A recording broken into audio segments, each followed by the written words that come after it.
Okay. We are here. We are here. First off, I want to welcome you guys to the show. This is Umbrella Entertainment's That's My Word podcast. I am your host, aka co-host, Uncle Will. Lovely co-host. Lovely. Yes. Very lovely. You know what I'm saying? And if you didn't say it, I know it already. I'm lovely. Dang it. Anyway, here's my man to my left, my red bone brother, Mr. Introduce yourself. C to the right, as he calls me, or C right, you can call me. I'm good with that. Yes. Okay. He's always good with that. And so, listen, I'm going to take these headphones off because, I'm kind of middle-aged now, and I tend to need my glasses. So I'm going to get my wisdom on right now. So here's my glasses. See, I went from Superman to Clark Kent. See what I'm saying? Anyway, so check it. Black History Month, we want to end this thing with a bang. So before we go into that, I want to introduce you guys to a magnificent lady, okay? She has broken grounds, okay?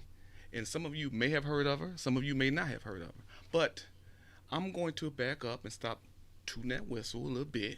Let her toot her own horn. So please, introduce yourself to the masses, please. Thank you, Uncle Will, for that lovely introduction. That put me on the spot. Hello, everybody. My name is Latanya Gator. I am a Dearborn Heights resident. I am currently on the Dearborn Heights District 7 School Board. I am the first African-American woman to run and, thank the good Lord, win a seat on the school board. I also am a master's level child and family psychologist. I'm a mother of one. I am the chairperson of the Dearborn Heights Community Cultural Relations Commission, appointed by the late Mayor Dan Paletko, God rest his soul. Yes. And I am very, very, very happy to be here. Thanks, Charles. Thanks, Uncle Will. Oh, well, no, thank you for being here. Yes, we thank you. Yes, so you said something that's very pertinent, that you are the first African-American black woman elected to the D7 school district. Now, as me doing, and as you see, she tooted her horn herself real well here, right? You started it. She picked up on it real well. Yes, she did. Yes, she did. Yes, she did. As you see, I did a little background on some things. So I guess Dearborn Heights itself was, I guess, the concept where it came into play back in 1960 or something like that, I believe. I got that right? 1960. So my question to you, because I know back then it was a predominantly white area, and if I'm correct, it kind of still is somewhat. Yes, it is. Yeah. Now I know it's more of a mixture. More diverse. Right. Yeah. Caucasian, then you have the Arabic community as well as the Asian community as well as the African American. Yes. Growing population. Correct. Growing. So, did you grow up in Dearborn Heights? I didn't. I am a Detroit native, born and raised, to my proud mother and my grandmother. I'm a part of a very matriarchal family system. I attended Cass Tech. Okay. Why Cass Tech? Oh, because it's the best, Charles. Oh, wow. My son would say the same thing too. Oh, he's a Cass Tech graduate? he just graduated from Cass Tech himself. See, you guys know? Yeah. So Okay. he's a Cass Techer too. Yeah. So growing up in Detroit was very special, near and dear to me. I grew up at a time where there was a lot of black pride being matriculated into the school system. So very grateful to be a part of that. Grew up at a time in Detroit where the teachers really, really supported us, meaning you get out of line, they're on you, you stay in line, they promote you. They give you what you need with the resources they have to push you forward. So when the opportunity came to take the test for Cass, they knocked on my doorstep hey, Miss Gator, Latanya needs to do whatever she can to prepare for this test because she's going to make it. That's what's up. That's what's up. Go ahead. Yeah, I have another small story about that. Well, hey, let us hear it. So my mom, she tells this story to everybody. When I was little, she would take me past Cass on the Grand River side where the marching band would play. And she's like, you're going to go to that school. You're going to go to that school. And lo and behold, I really did, and I was in the marching band. So all credit to my mom and God. And when you say that, your mom's, she had the premonition saying that you was gonna go to that school. I know she probably didn't have any inclination that one day you would actually go into history books. How was her emotions? I mean, how did she feel when you won your seat? Because you won what last year, Yeah, November. November the 3rd. Correct. Yeah, and before you answer that, you was part of an election that was kind of on a scandalous side, was. really, with the Sure was. presidential election and everything. Yes. But so tell us how did your family respond to you getting elected? That's a great question, Uncle Will. They were proud yet nervous. Mm-hmm. Um, I'm my mother's oldest child. Okay. I am a custodial mother, not a single mother, but a custodial mother. Okay. So I just, handle most things. Handle most things. Okay, go ahead. And very proud. They've always thought that I would be a leader in something using my voice. Okay. But being in a predominantly white community and in a community that we are not natives of, Right. at a time where George Floyd was happening and all the police brutality was starting to brew up again, they were nervous for me. Mm-hmm. But we prayed about it, and it's like, Ma, I'm going to do this. Now, let me ask you this. Yeah. Did you see now, because you did get elected, you're on the board, officially on the board and everything else, do you actually see a significant change now for this actually to happen, where there is actually some type of growth and change in Dearborn Heights? That's a good question. People in Dearborn Heights are embracing diversity. There's no other way to put it. From the lens of the school board, from the lens of the chairperson of the Diversity Commission, people are embracing diversity. And I think it happening in this strong of a wave, right? It's new for the city. Right. It's been diverse, right? But now people are feeling more empowered to step out, to speak, to start and get in city leadership, to get involved with the community. So it's being embraced, and I'm happy to be a part of it. Excellent. So were you received well from the demographic once you was elected? Luckily, I can say yeah. I've never gotten any kind of bad message or bad mail or any kind of weird stares. It was just like, you go, girl, and we want to support you, right? So that stereotype, it seems like it's actually starting to change now. From as far as Dearborn Heights, whereas people would have thought coming into Dearborn Heights community, it would be very negative. You would get death threats. You, as you indicated, possible letters, but nothing, huh? No. So the culture is actually changing in a, would you say, in a positive direction? Definitely agree so. Even down to the signage that I've had around my house, because it was a hot election year, as you mentioned, Will. Right. So I would have the political signs of, like, speaking as an individual.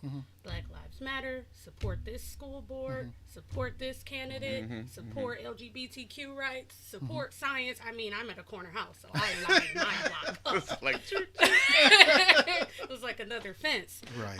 Never a bad anything. People would honk and say, go. Uh-huh. It was just really impressive. I would cut the grass sometimes, and people would ride by like, I'm so happy that you're here. Like, we love what you're doing. Keep up the good work. So it felt good.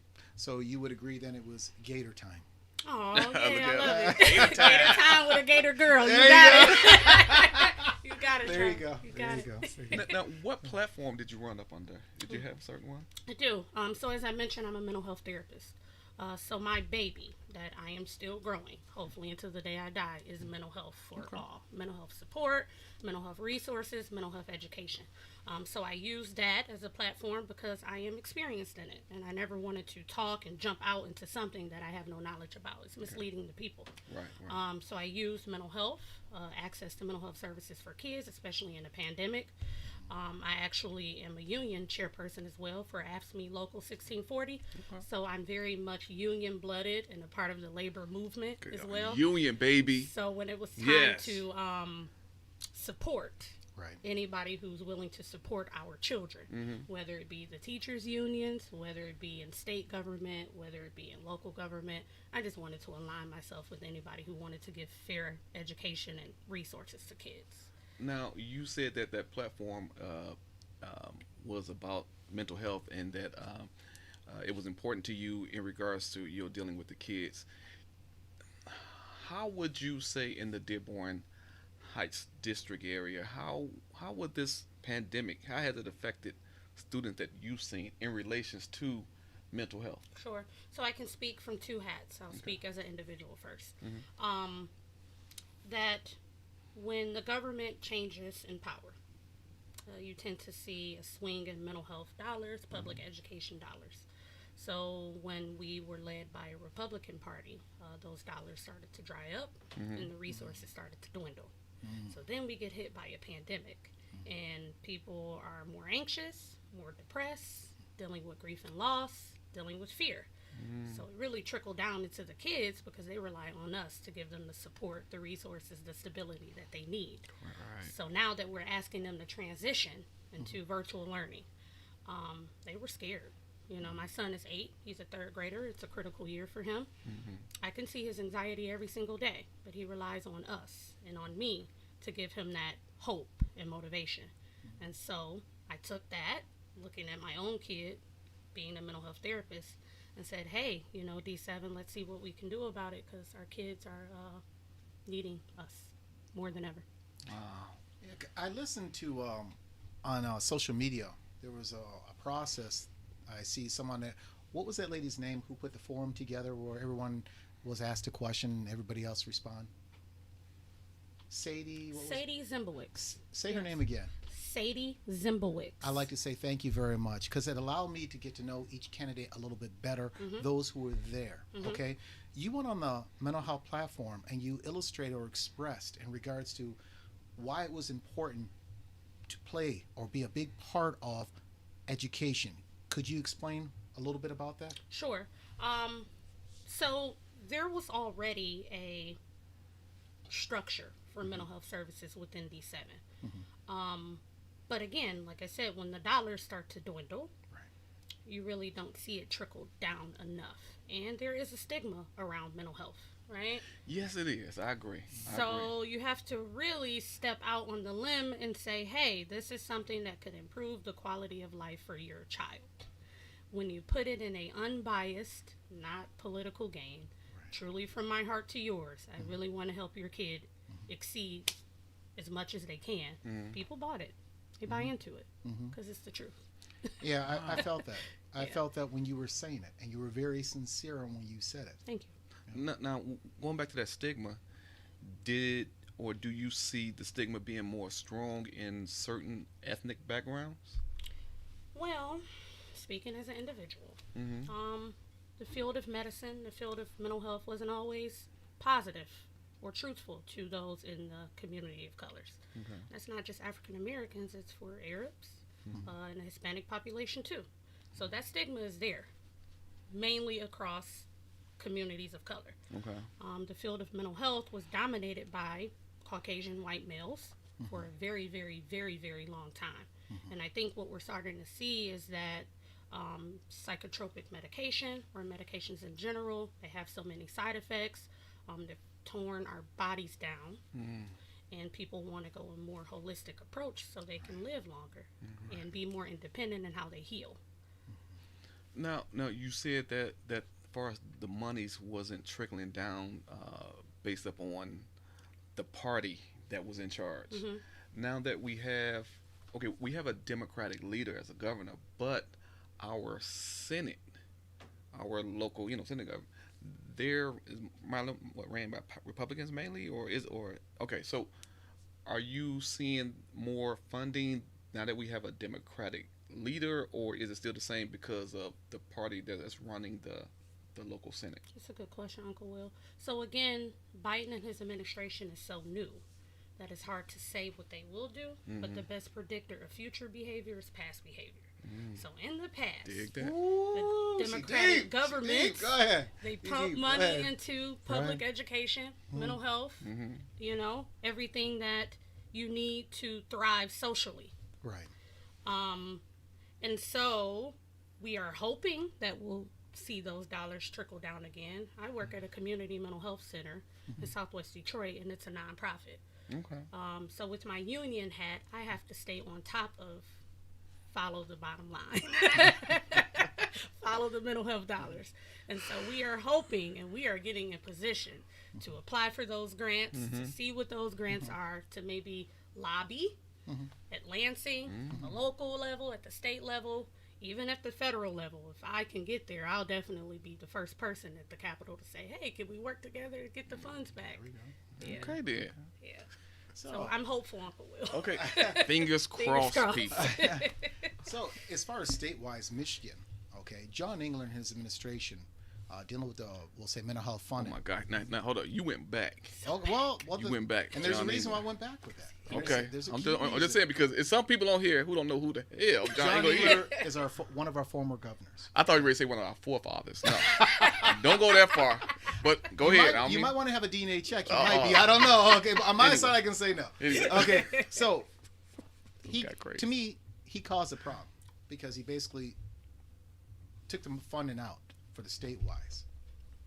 But yet, no governor since then corrected the problem. Mm-hmm. Do you have any aspirations or hope that in our next election, for whoever's running this time, that it will be on the table to...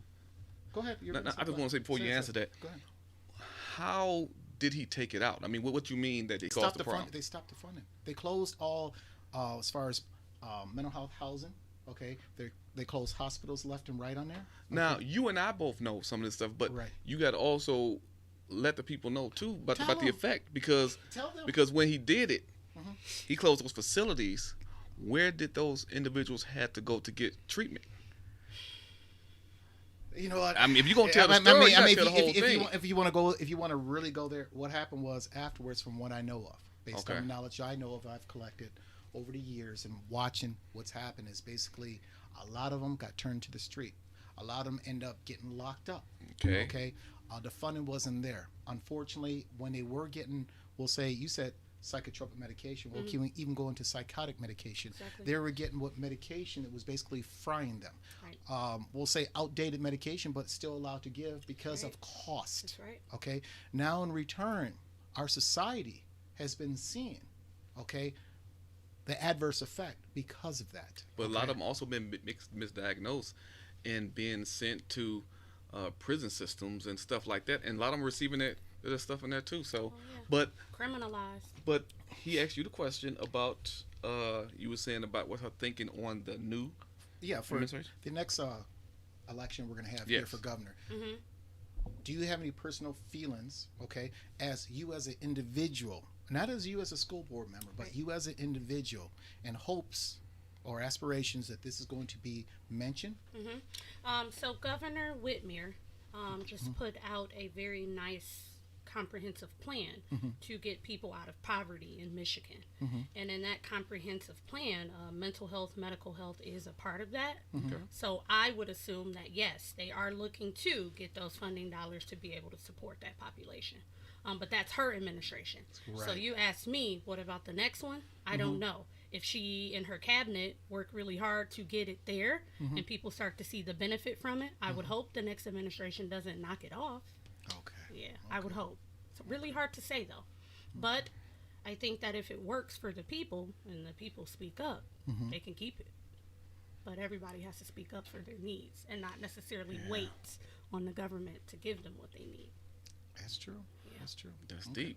She's deep. She's deep. I mean, but she's keeping it real though. I Yes, mean, if you just sit back and you just wait because the Constitution says, "Well, we the people," and the thing is, we elect people to represent us and to try to support our needs, and not only our needs but our wants and everything. But in times like this, it seems like the needs need to be looked at even more because of what we're dealing with And in labeled this as time. a need. Yes.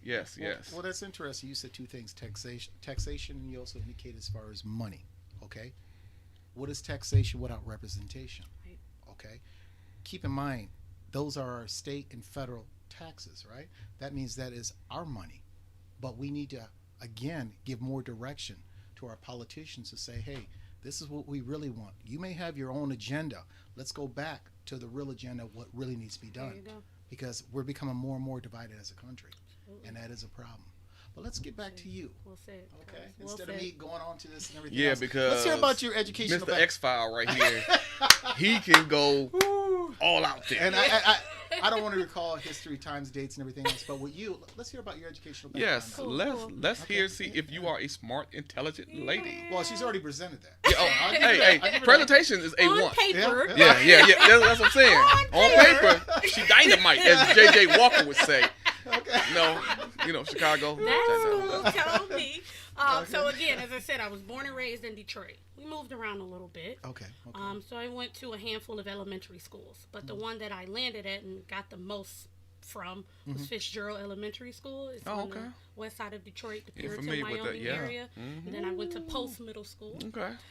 She rough then. Yeah, that's what I was saying. Like, I was thinking, she got a little polished, gangster to her. But go So I ahead. made it through Puritan. Right. Go ahead. Passed the test to get in cast. Okay. Went to Tennessee State University, All right. HBCU in Nashville. Another one of those. Hey, I know there's a lot of you out there loving that. Go ahead, girl. I bleed blue and white. I bleed blue and white. So I graduated from Tennessee State with a minor in criminal justice and majored in general psychology.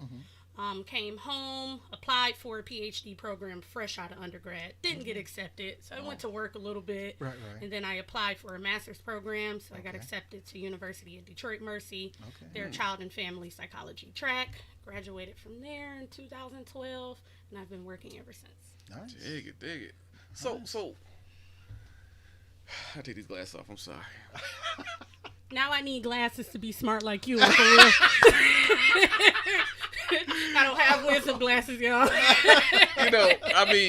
Sometimes Uncle Will have to take the glasses off just so he can look when he get asked certain questions. So, are you single? Why did you have to put her on the spot?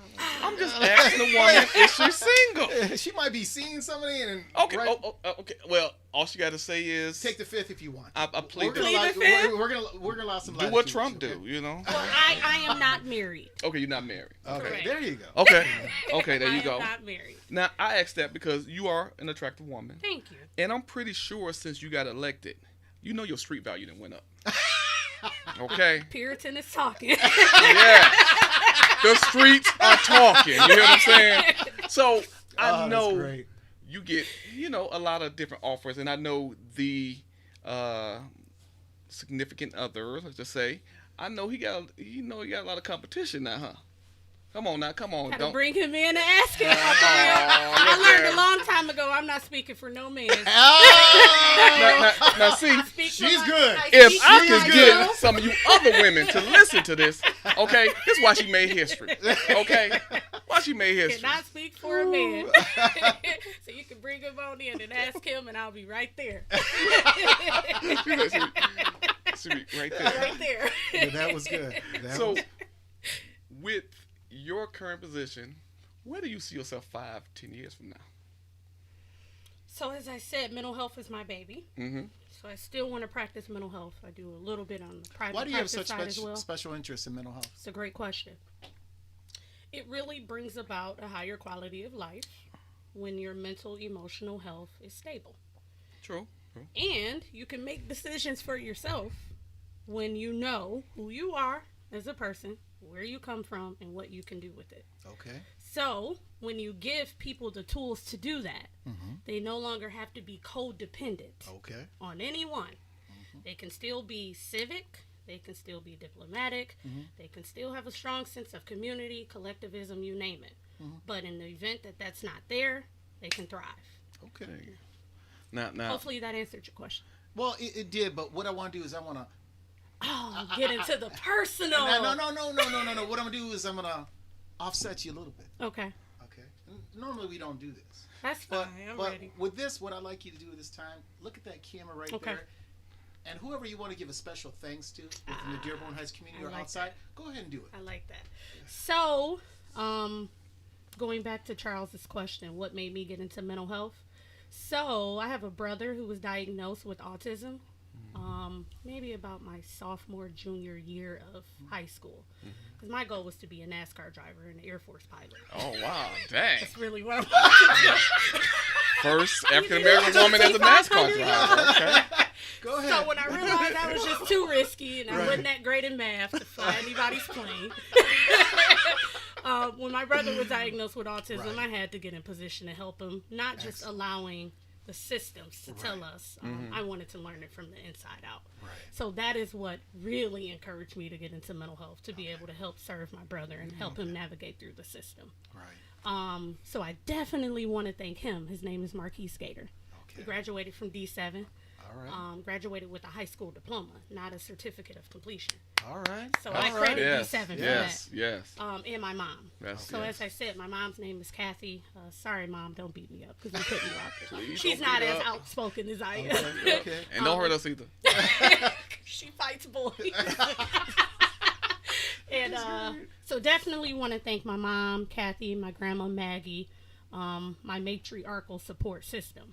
Because they really held me accountable to grow. And they didn't let me veer off even for a second. Now Yeah. he cut off a question I asked you in regards to where do you see yourself though 5-10 years from now? Because I tried to save you. I the- tried to yeah, save you. I see what you try to do. I see what you try to do. I tried to save you. Because you done something that some other women came before you haven't been able to do. You cracked a system and you became the first African American woman in Dearborn Heights, Michigan to get in the position that you're in.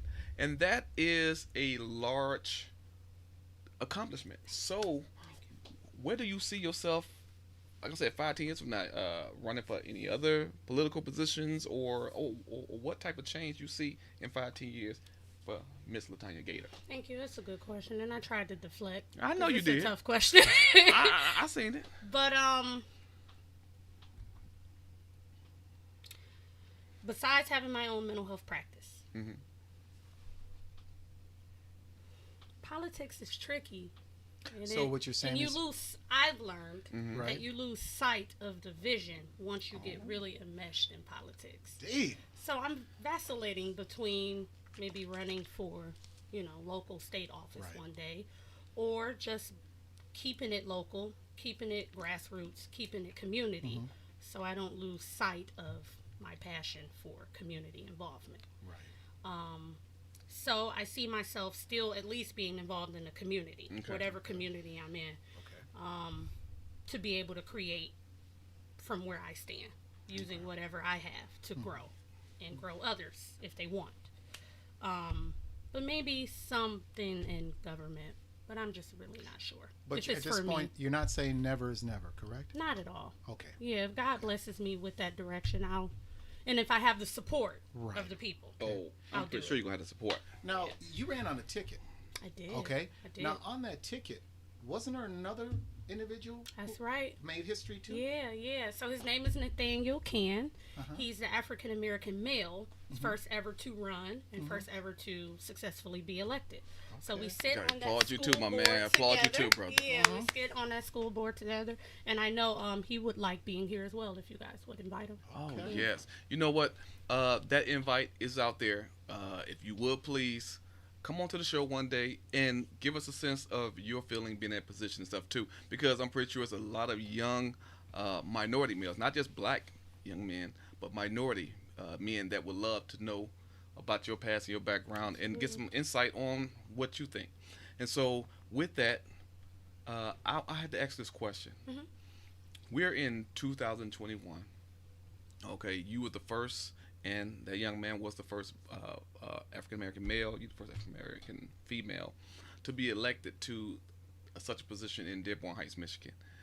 You spoke up on, we had the incidents with the young black individuals being killed, George Floyd, and others, and then with the creation of Black Lives Matter and all this stuff.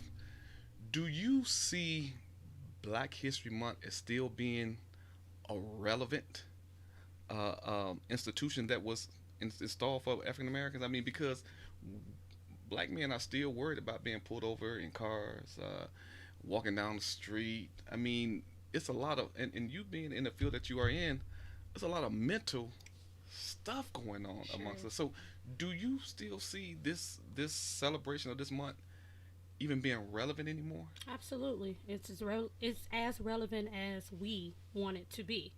Why? Why? Yeah. Why? Yeah, why? Because so many others Okay. have accomplished so much and sacrificed so much for people like us to be here to do what we're doing today. Right. In terms of civil liberties, in terms of safety, in terms of justice, in terms of education, even all the way down to getting a loan at the bank for, real estate, right? Okay. Yes.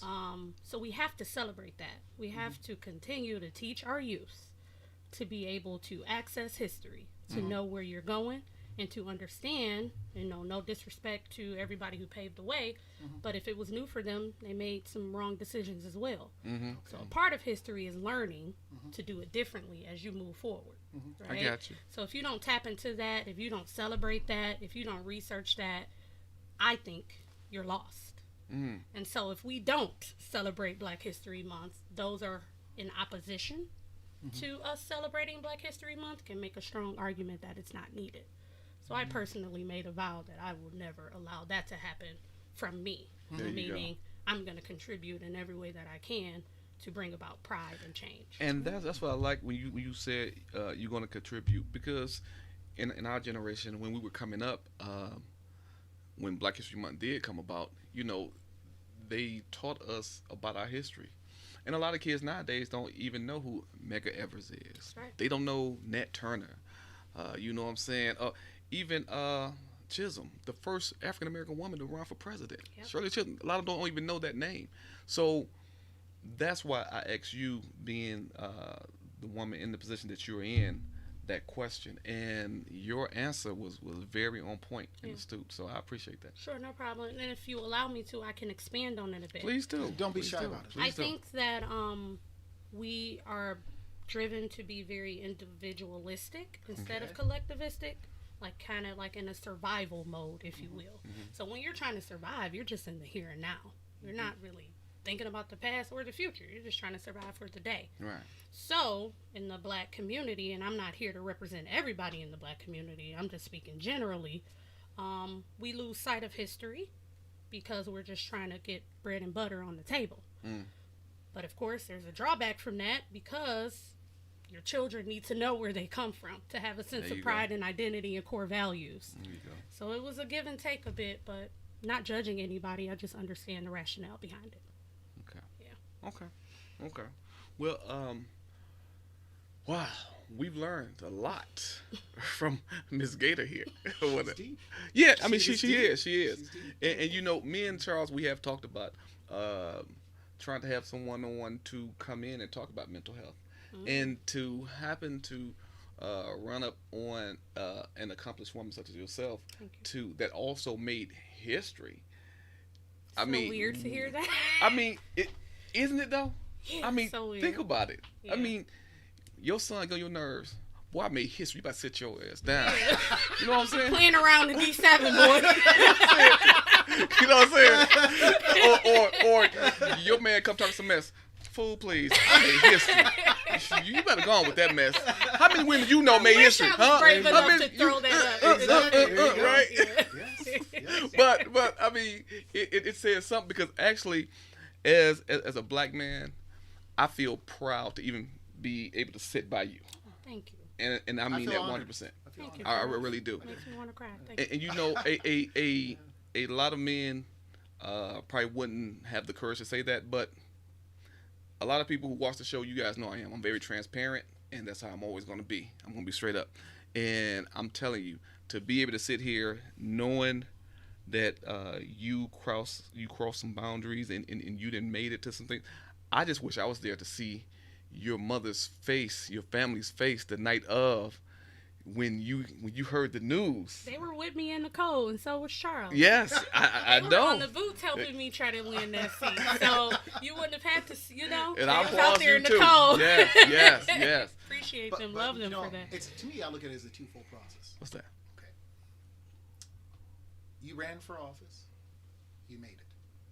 The other gentleman, his name again? Nathaniel Can. He ran. He got it. You made it. Daniel. Okay? Yep. Both based off of your presentation, your character, and who you are. At the same time, I say it's a twofold process, because anybody could have ran. But your character spoke for itself. At the same time, showing a systemic cultural change has come in Dearborn Heights. Right. So Dearborn Heights has changed, and this is proof. Yeah. This is living proof. Yep. Change can happen. Culture can change. You're living proof. That's right. You and Nathaniel. Change is good. Yep. Can't get away from it. No, you can't get away from it. Don't even try To get away from it. Okay? Now, before we go, I want you guys to know that the question I asked her in regards to is Black History Month, is it still relevant? I want you to ask yourself that and come up with an answer for yourself. Ask your friends, your grandchildren, your best friend, your girlfriend, your boyfriend, whoever. Ask them. Because this week, I'm going to be doing the spinoff, which is That's My Word, Let Me Talk. Because you know Uncle Will love to talk, okay? Just a little bit. Just a little bit. You know, my wife's I got a big mouth, so who cares? I mean, she got my benefits, so she needs to be quiet. Always talking. So you care. Yeah. So I care.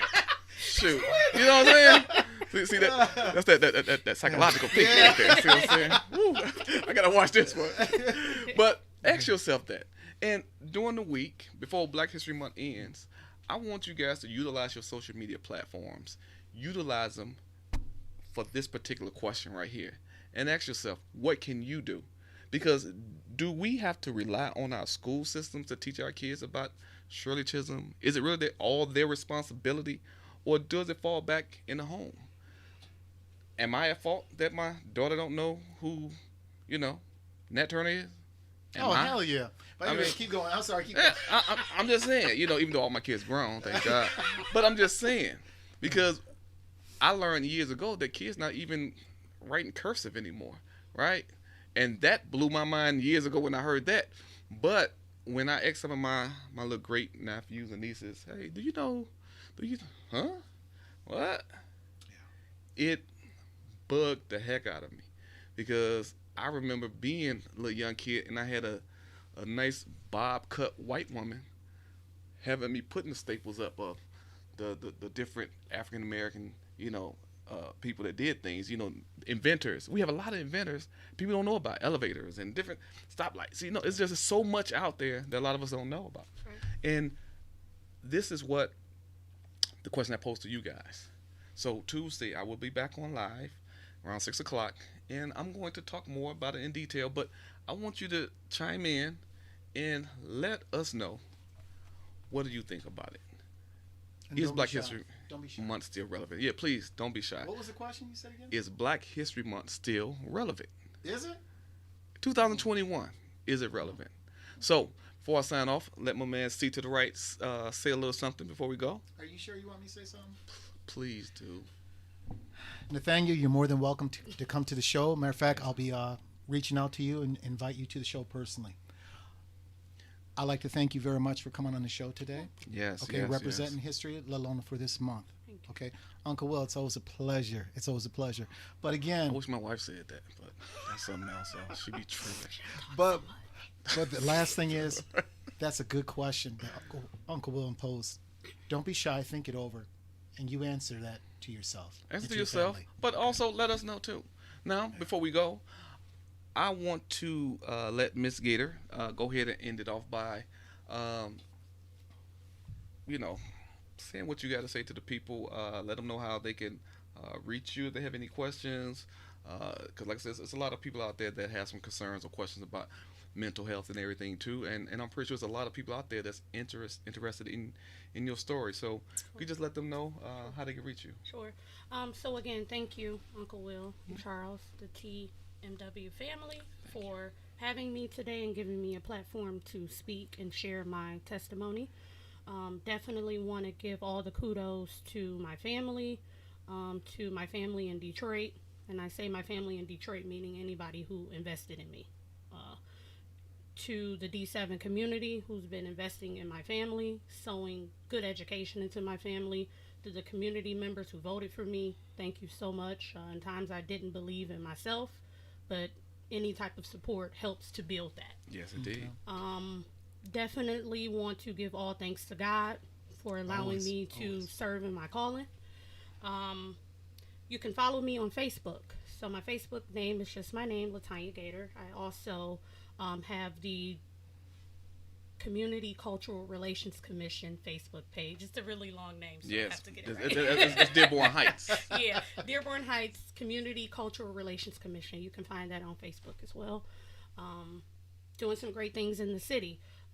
As these gentlemen said, the city is becoming more diverse. So along with Nathaniel Can breaking in barriers, we have Leslie Winless. We have Muhammad Beydoun. Okay. We have Lisa Hicks Clayton. Oh yes, we love have our Lisa. new we have our new mayor, Bill Yeah. Bozzi. Yeah. So the diversity is happening, and it's not just through me. I'm just a seed who was planted, who's ready to bloom. That's So what's up. ready to get to work with everybody who wants to put hands on deck. That's Thank what's you, up. everybody. Let me before we go. Let me. What about those who didn't vote for you? What do you say to those who are they allowed to reach out to you? Oh yeah, I can make a believer out of you. There you go. Yeah. Ah, nice. When it's time Nice. for me to run again, I'm gonna be better than I am when I did it in There you November. go. Because I'm really in it to make change. That's So yeah, I'll make a believer out of you. That's what's up. That's what's Yeah. up. Well, to TK, we hope that you feel better next time. So you'll be on the show that way you get here to ask these questions because you know she's a millennial young lady, I am a millennial. and she wanted to ask you some questions and stuff too. So she regret that she couldn't be here. That's right, TK. So Can't please wait get to yourself meet together, get your butt back here, and you owe us 25 push-ups because you missed this taping. you. Only 25. Only 25. You know she's a girl. We gotta be I'll do the nice. push-ups with you, TK. We're not gonna leave you hanging. That's not how we do. You're a real one. You are a real one. Hey. Oh, that's great. I gotta That is salute her, too. great. That is great.